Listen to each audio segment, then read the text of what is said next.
Hi, this is Shannon. So this is going to be my update, my current update for now because I just don't feel like I have the time to write lately. So I don't know. Some people are missing some things, so I'm going to go back a little bit. I think it was about 6 months ago now that they told me that so I have stage 4 breast cancer. It's an inflammatory breast cancer. And so it's different than some other types of breast cancers. And I found out right away that when I found out that I had breast cancer, I was already stage 4, and that means that it had already moved to the bones in my body. So,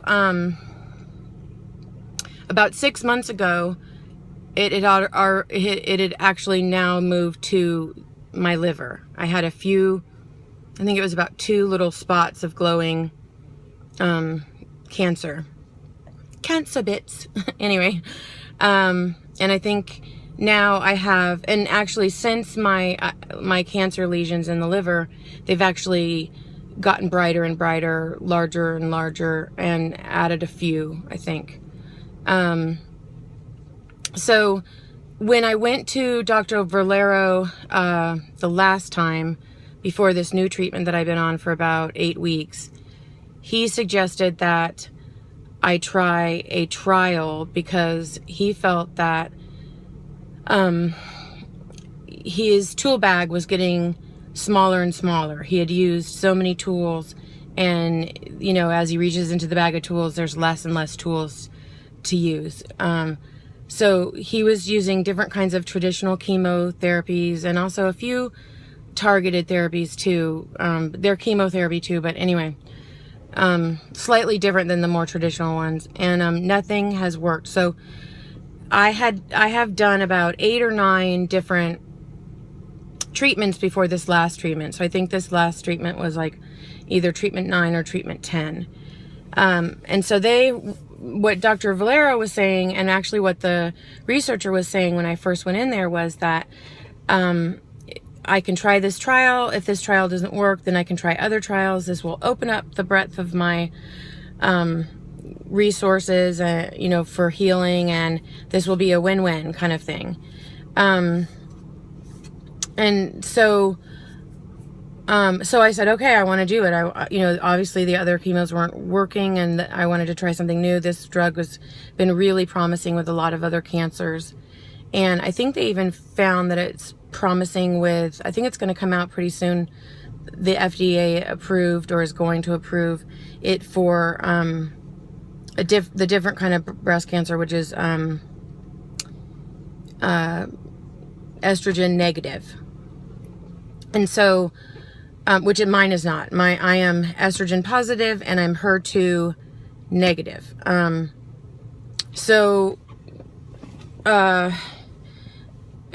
Anyway, we did it for 8 weeks. I was very hopeful. I was just like visualizing every day that it was working. Going to these treatments every week almost, and sometimes by myself, mostly with friends. I feel like we put so much effort into it, like a group effort in a way. Andrew taking care of Michael, me going with a friend or two, staying for almost 20 hours most of the time, 14 to 20 hours basically. And I don't know, I think we were all in it together in a way. We were all kind of like putting so much energy into it working. And so it was sorry.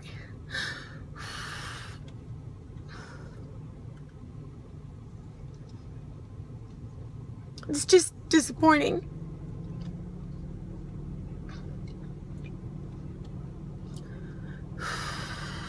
And you have to let go of that, but it's like a lot of work that my friends were doing for me and I was doing, and my family, and so it's just hard, and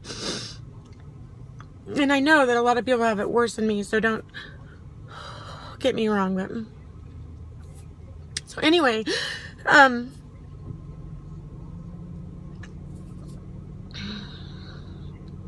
so I haven't really been on social media much or updating much lately, and it's because for 2 weeks I've been in a lot of pain. So on Father's Day, well, Saturday night before Father's Day, I woke up, no.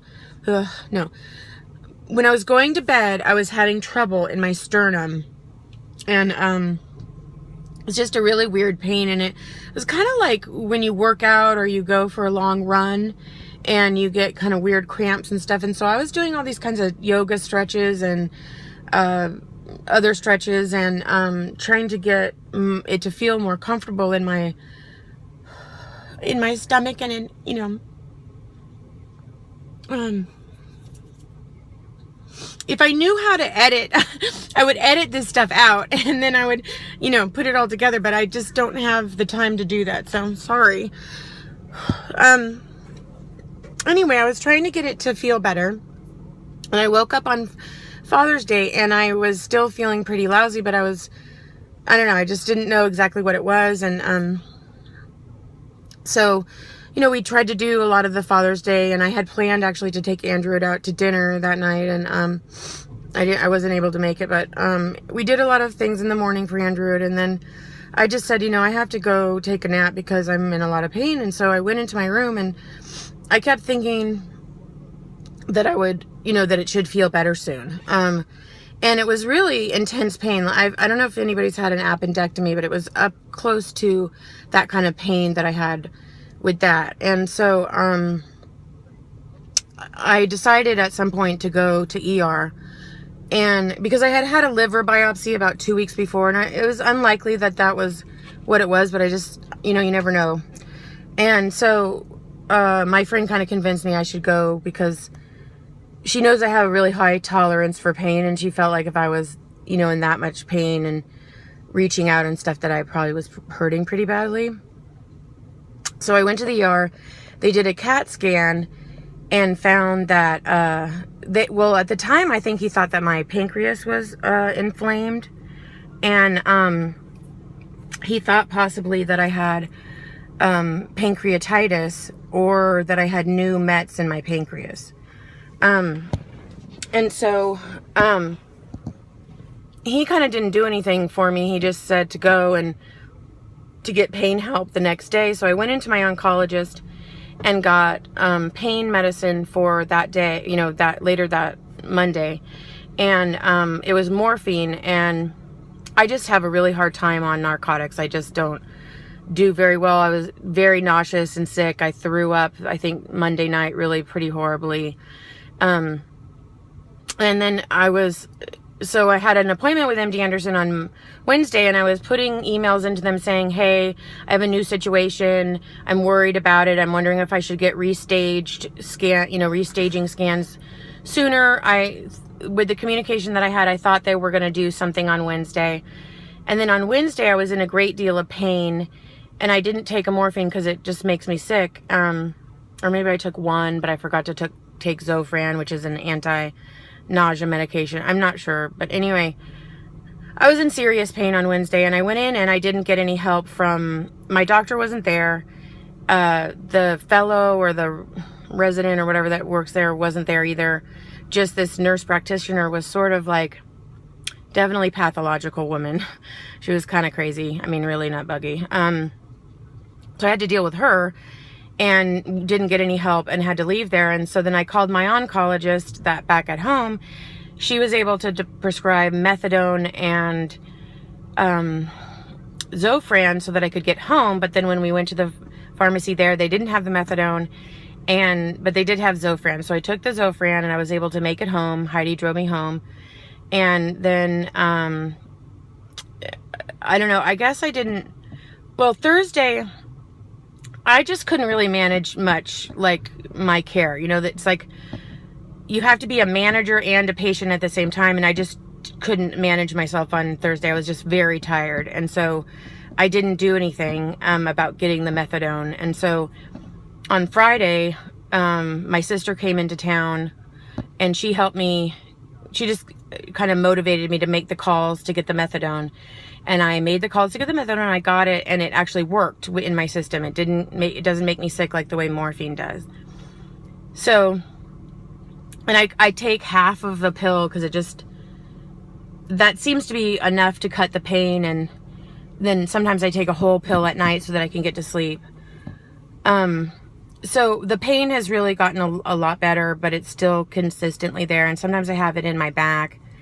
And, so I waited for my restaging scans, and I went on Thursday, which I've done some videos on that. People know about that. And then I went into my appointment on Friday. Well, the first doctor I saw was, I can't remember his name. I need to find it out because I think I'm going to write him a letter. But he's a very nice guy. I think he seems like he's from some Latin country, but I don't know which one. He might be from Spain. He's very empathic in a way, but one thing that was troubling to me was the way he presented my case to me. You know, he said the treatment's not working. You have liver mets, or the mets is growing in the liver. Your new scans show nothing in the pancreas, so your pain must be coming from the liver. And he was just extremely down. And he said, and I said, okay, well, do you have any other trials that I can get on? And he was like, no, we have nothing to target. You have inflammatory cancer. You know, we don't have anything for you. And, you know, when I was presented all these different trials in the first place, they were like, oh, if this trial doesn't work, you can get on another trial and another trial. And, you know, looking back, I feel like they were just like trial salesmen. And once my trial didn't work, they were like, you're sort of damaged goods or whatever. I don't know. It just, I mean, they obviously don't think I'm damaged goods, but you know, it's sort of like, well, we sold this to you. You didn't work for us and you're shit out of luck kind of thing. You know, their whole attitude sort of shifted is what I really am trying to say. Why it shifted? Is it personal? No, but you're the patient, so it's kind of personal, you know? So he was kind of like, and you know, when he spoke to me the first time, he was like, well, I think you should try the trial because your doctor's tried like 8 or 9 things. Nothing's worked. This is kind of your last, he didn't say last hope, but it was like, this is what you have, you know? So then when he comes back and he says, you know, this didn't work, so go back to your doctor. He'll help you. You know, I already know what he told me before, and he was really down in his presentation. So it's like, it was hard for me to deal with his lack of hope. And so what I want to tell him, I'm going to write him a letter and I'm going to say, look, you have to have more hope than your patients. And even if you don't have that hope, you know, you have to pretend that you do because it doesn't help anybody to think they're going to die tomorrow. You know, we are body, mind, and spirit, and what you tell your body, you know, can happen. And I kind of feel a little pissed, like, you know, I have to now shake, like I already have my doubt, and now I have to shake his doubt off, you know? I'm like, motherfucker, like, don't do that to me. Oh, anyway. Sorry, you probably don't want to have kids in the room where you're listening to this.